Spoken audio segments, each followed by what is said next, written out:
शुरुआत करते हैं दोस्तों आज की न्यूज़पेपर की। हम साइंस वाले हिस्से के साथ में पहली जो साइंस की न्यूज़ डिस्कस करने वाले हैं वो एक रिसर्च है, स्टडी है, सर्वे है जो बताता है कि भारत में कितनी महिलाएं ऐसी हैं जो कि हाई रिस्क प्रेगनेंसी को फेस कर रही हैं।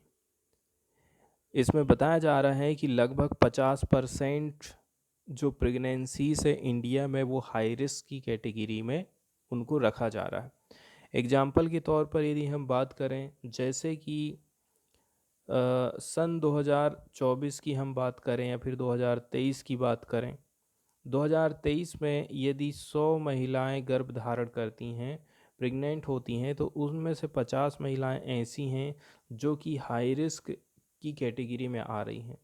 या तो बच्चे को खतरा है या तो माँ को खतरा है। इस प्रकार से बहुत सारी चीज़ों को, बीमारियों को वो फेस कर रही हैं, ऐसा इस रिपोर्ट में बोला गया है।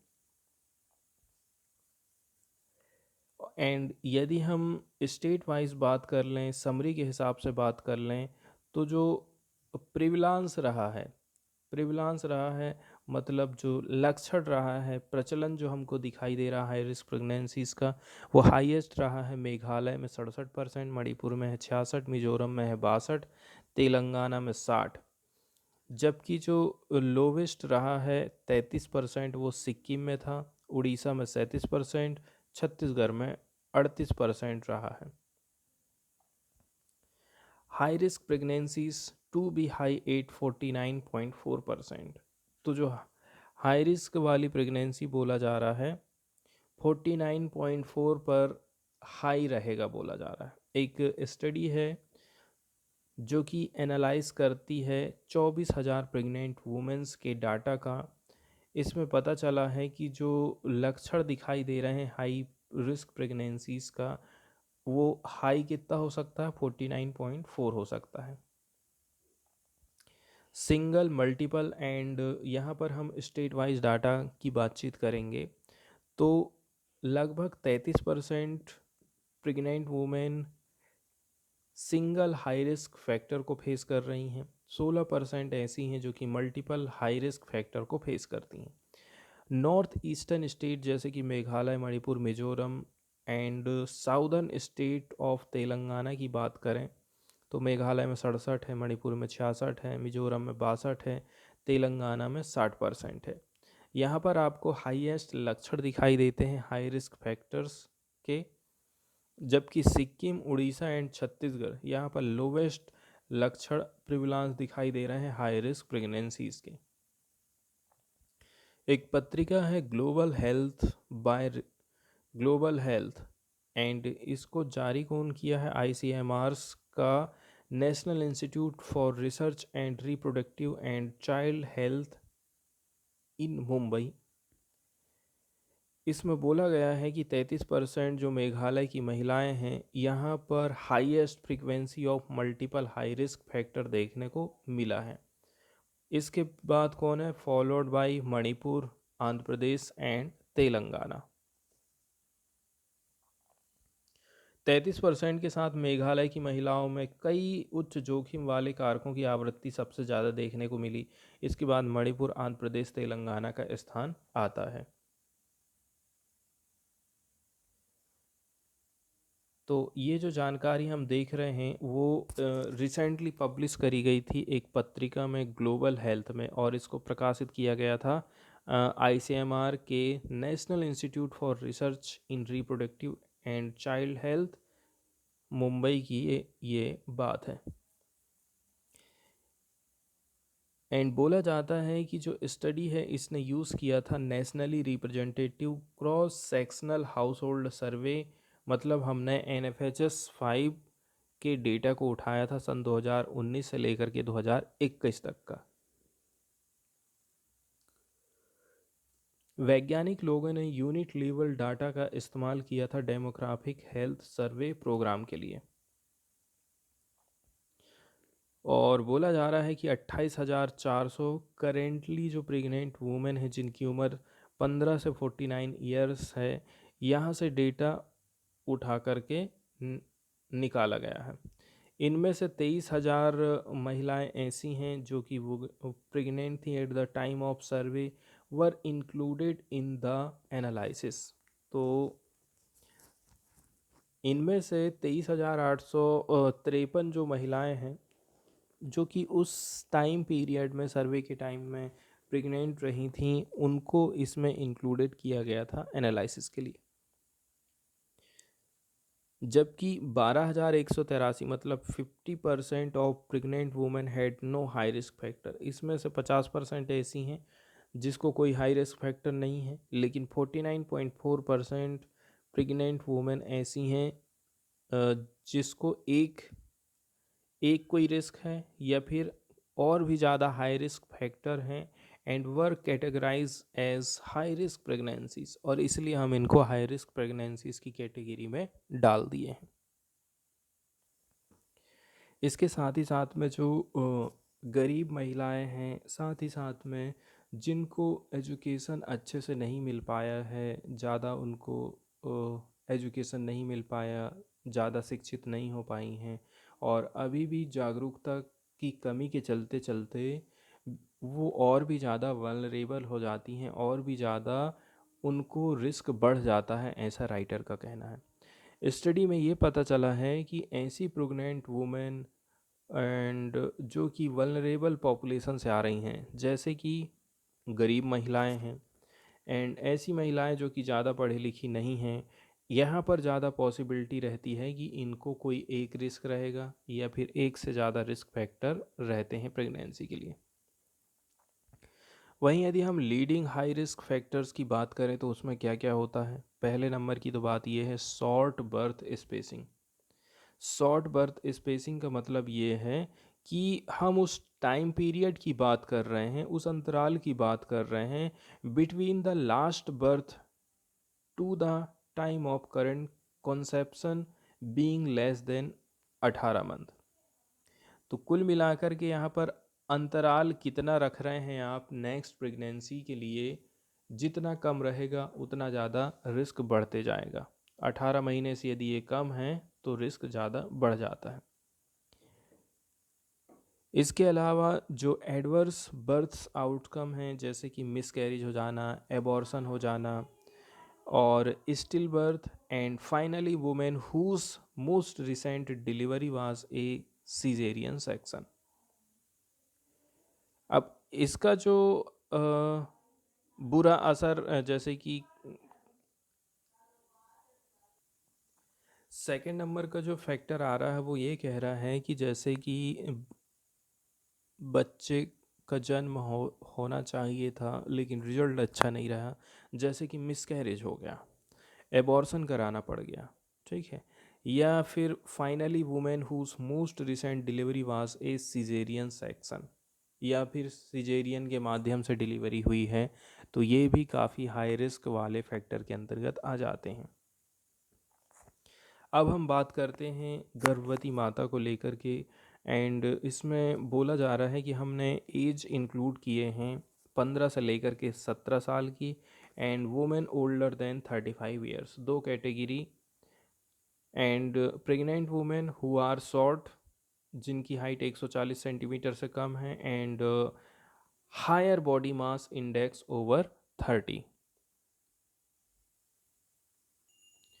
आगे चौथे नंबर का जो फैक्टर है उसमें बोला जा रहा है कि यदि कोई महिला प्रेग्नेंट होती है, इसके बाद उसका जो वज़न बढ़ना चालू होता है, यदि गेस्टेशनल वेट गेन 7 से लेकर के 11 किलो हो जाता है ओवर वेट वुमेन के लिए, एंड 5 से लेकर के 9 kg for obese women were considered high risk pregnancies.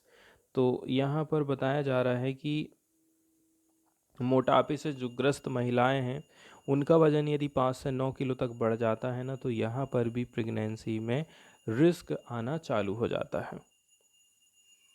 बहुत सारे कुछ फैक्टर हो सकते हैं, जैसे कि आपकी लाइफ स्टाइल कैसी है, एंड इसमें इंक्लूड किया जाता है टैबाको यूज़ को, एल्कोहल का consumption, while previous birth outcome risk include pregnant women with more than 5 children women with short birth spacing and long birth interval of 59 month.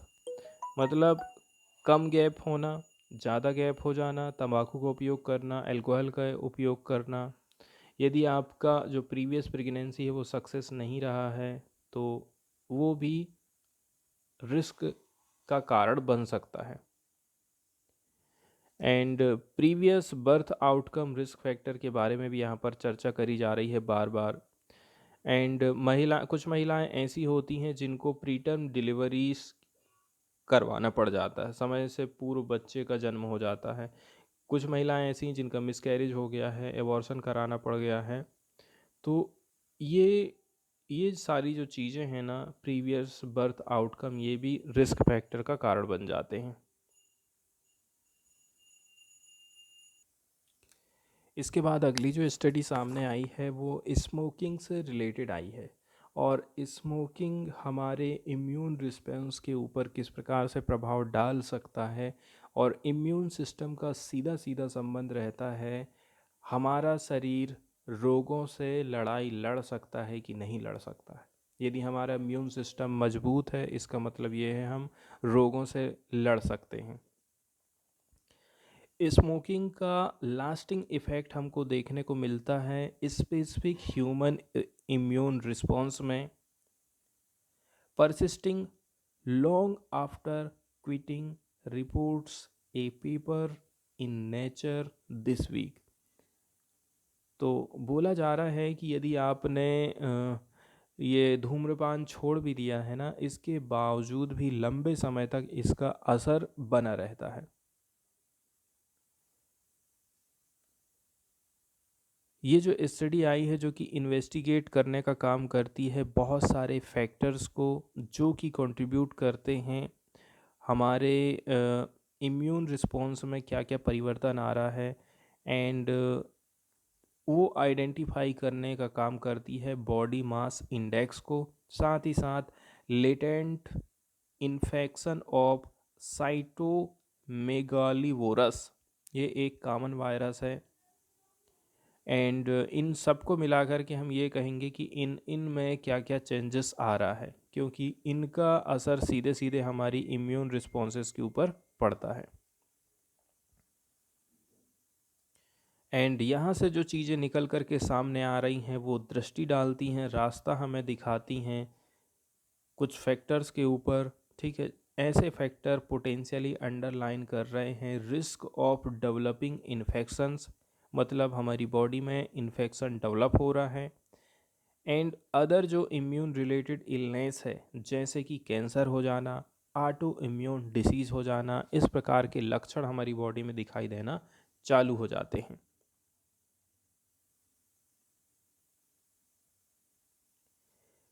हमको काफ़ी कुछ वेरिएबलिटी देखने को मिलता है। जिस तरह से मनुष्य प्रतिरक्षा चुनौतियों जैसे कि बैक्टीरिया या फिर वायरल संक्रमण पर प्रतिक्रिया व्यक्त करता है, इसमें हमें कुछ कुछ चेंजेस देखने को मिल जाता है। कोई कैसा ही अलग अलग लोगों का अलग अलग प्रतिक्रिया हो सकती है। एज, लिंग, जेनेटिक फैक्टर, इनका काफ़ी बड़ा रोल हो जाता है इस परिवर्तन में। But modifiable environmental factor such as life style में आल्सो कंट्रीब्यूट। लेकिन कोई व्यक्ति लाइफ स्टाइल कैसे जी रहा है, सुबह उठना, रात में सही समय पर सोना, एक्सरसाइज करना, ये सारी चीज़ें, संतुलित भोजन हो रहा है कि नहीं हो रहा है, इनका भी असर पड़ता है इन सब बीमारियों से लड़ाई लड़ने के लिए।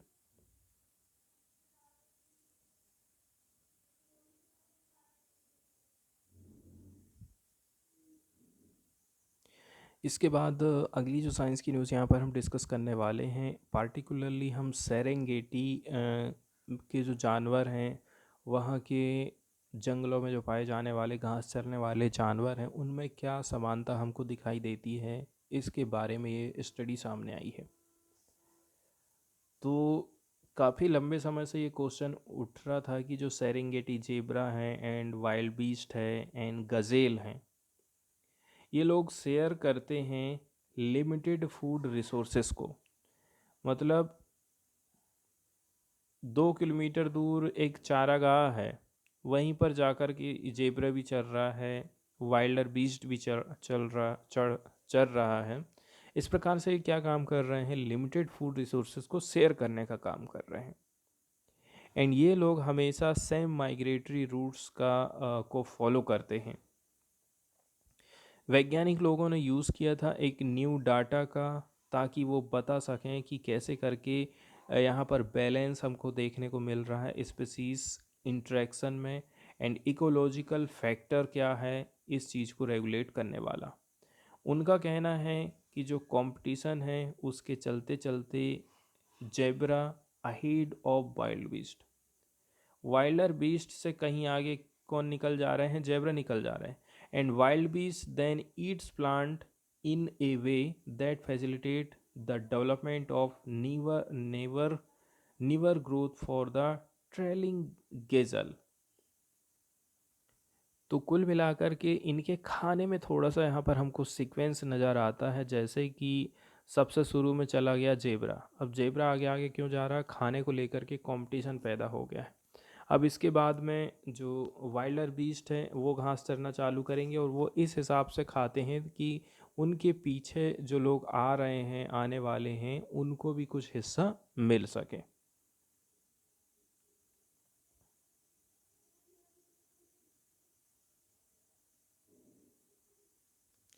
इसके बाद वाला जो आर्टिकल डिस्कस करने वाले हैं ये पल्मोनरी डिसीज़ से रिलेटेड है। इसको हम लंग डिसऑर्डर भी बोलते हैं या फिर रेस्पायरेटरी डिसीज़ बोलते हैं। तो जाहिर सी बात है, यदि किसी को पल्मोनरी डिसीज़ हुआ है मतलब उसको सांस लेने से संबंधित प्रॉब्लम हो रही है। इसमें बहुत सारी बीमारियां आ जाती हैं, जैसे कि अस्थमा है, क्रोनिक ऑब्स्ट्रक्टिव पल्मोनरी डिसीज़ है, पल्मोनरी फाइब्रोसिस है, निमोनिया है, लंग कैंसर है। ये सब इसी की कैटेगरी में आ जाते हैं। सीओपीडी की बात करें, ये एक काफ़ी क्रोनिक इन्फ्लेमेटरी लंग डिसीज़ माना जाता है, that causes obstructed air flow from the lung, जिसके चलते चलते जो एयर फ्लो है वो प्रभावित हो रही है। ठीक है, मतलब सीधे सीधे सांस की बीमारी आप इसको बोल सकते हैं। अब वैज्ञानिक लोगों का कहना है कि यदि कहीं पर लंग हमारा डैमेज हो गया है तो उसको हम कैसे करके ठीक कर सकते हैं। तो इसके लिए उन्होंने क्या किया था, उन्होंने ऑटोलोजस ट्रांसप्लांट किया था of a type of stem cell. इसको उन्होंने लंग से ही उठाया था। अब स्टेम सेल की एक खासियत ये रहती है कि ये अपनी तरह की अन्य कोशिकाओं को, स्वस्थ कोशिकाओं को और भी ज़्यादा बढ़ाना चालू कर देती हैं। और जब कोशिका बढ़ना चालू कर देती है तो कोशिका से मिलकर के ऊतक बनता है, और ऊतक मिलकर के अंग का निर्माण चालू कर देते हैं। यदि कहीं पर लंग डैमेज हुआ है और वहाँ पर यदि हम इन स्टेम सेल को ग्रो करना चालू कर दें तो वो जो डैमेज हुआ है वो चीज़ अपने आप भरना चालू हो जाता है।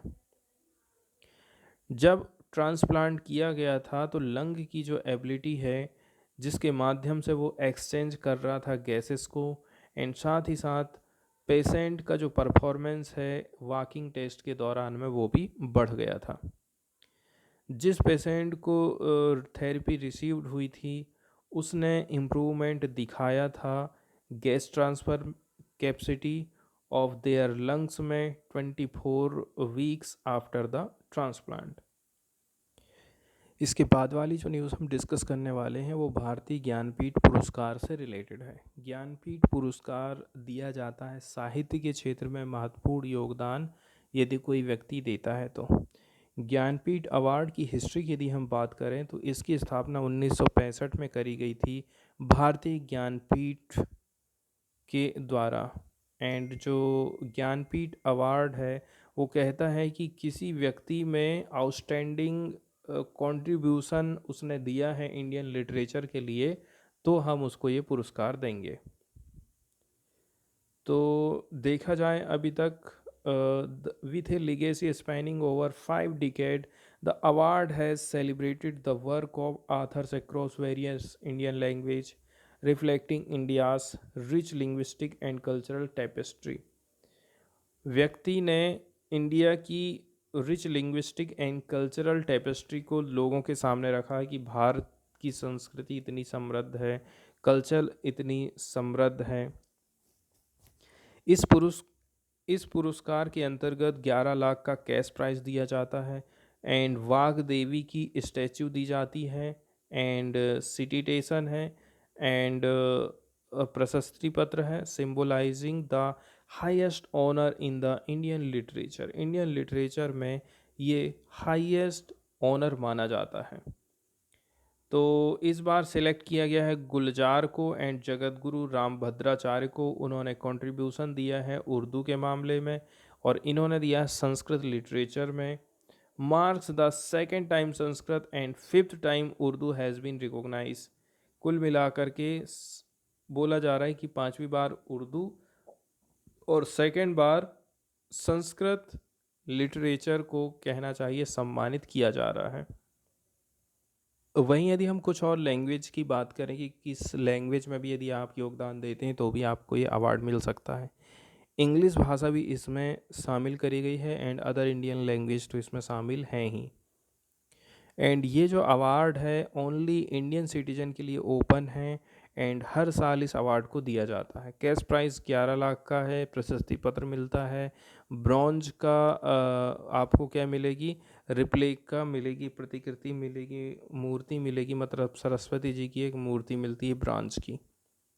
इसको स्पॉन्सर किया गया है कल्चरल ऑर्गेनाइजेशन भारतीय ज्ञानपीठ के द्वारा एंड 2019 में अमिताभ घोष को प्रोवाइड किया गया था 54वें नंबर का ज्ञानपीठ अवार्ड और वो बन गए थे पहले इंग्लिश लैंग्वेज के राइटर जिनको ज्ञानपीठ अवार्ड दिया गया था।